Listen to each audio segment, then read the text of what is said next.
Hello everyone, I am Hariharan Kumar and I have Naveen Vinayakamurthy with me and we are going to explain our final project, Buff's e-commerce platform. These are the topics which we are going to cover in this presentation. Starts with the introduction and motivation, followed by the project goals, the software components used, the architecture diagram, and the debugging and testing methods used, and finally a demo. In this rapidly evolving landscape of technology, the event-driven architecture is still a hot buzzword and it's transforming the paradigm. We were inspired by the Netflix article on their event-driven systems.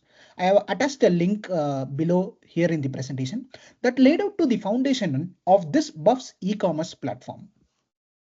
So what are our main objectives? Our main objective is to build an e-commerce platform that is highly scalable, that follows an event-driven workflow, it's cloud native, and it can provide a real-time insights. So these are some of the components which we used in our project. We use Firebase for our front end and hosting, and Cloud Functions serves as the modular backend services, the Firestore for real-time database, the PubSub for asynchronous messaging between the microservices, the BigQuery and Looker for real-time analytics and visualization, and Cloud Monitoring and Logging for performance and debugging. So this is the architecture diagram of our project. So initially the users interact with the front end that is hosted on the Firebase. It has various operations like login, cards, purchase request, etc. For every subsequent operation in the front end, we also have a corresponding backend operation that is stored in the Google Cloud Function. And there is also PubSub that collects the messages from these microservices and communicate with other microservices asynchronously. You could also see there is a Firestore which serves as our database in which all the data is being stored. We also have a user notifications when PubSub publishes the messages when the order is placed, but we haven't integrated anything yet. And we also have the analytics where we have leveraged the BigQuery and Looker Studio for getting the order insights dashboard.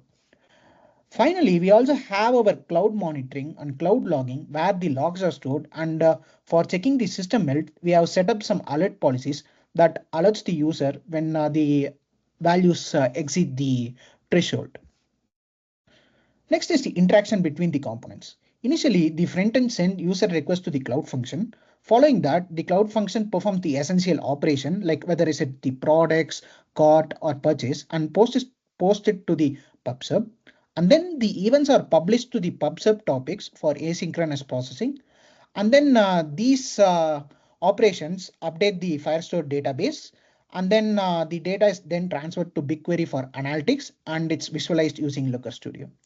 Over to Naveen, who would explain us the debugging and testing.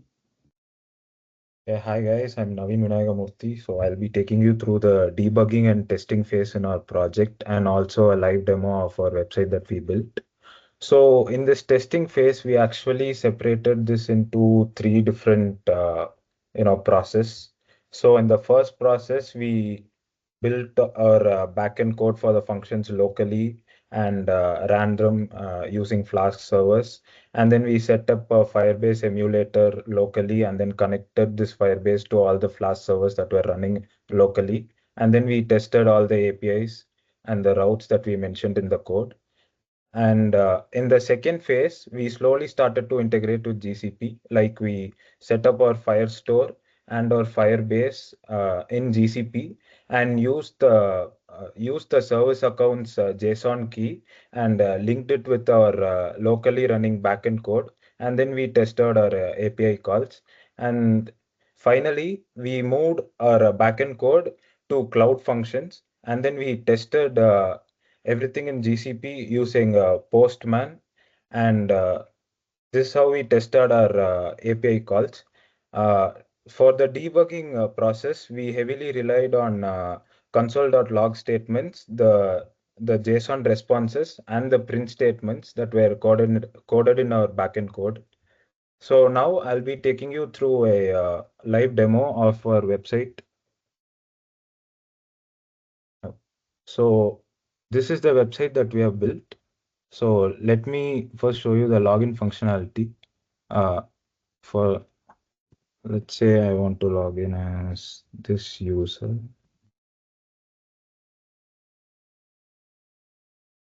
So once I press this login button, this triggers the login API service that's running as Google Cloud function, and this API function actually contacts the Firebase that we set up, and then uses this Firebase to authenticate the users.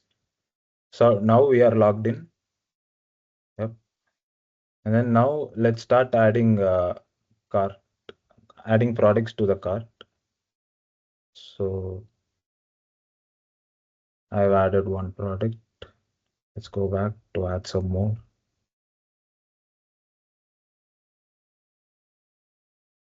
So all these products in the index page is actually possible due to the products API function that's running behind in GCP. So we fetch data from the products API and display it dynamically. Now let's take a look at the user's cart. So here you can see the cart. We placed two power banks, two wireless routers, and you can see the total that's displayed here. Let's verify whether our cart has been created for this user. So our user ID was IBO, and you can see this portable power bank is placed and wireless router. So we can see that our cart details are reflecting in the Firestore. Now let's proceed to checkout. So here we have to enter our card details. Let me quickly enter.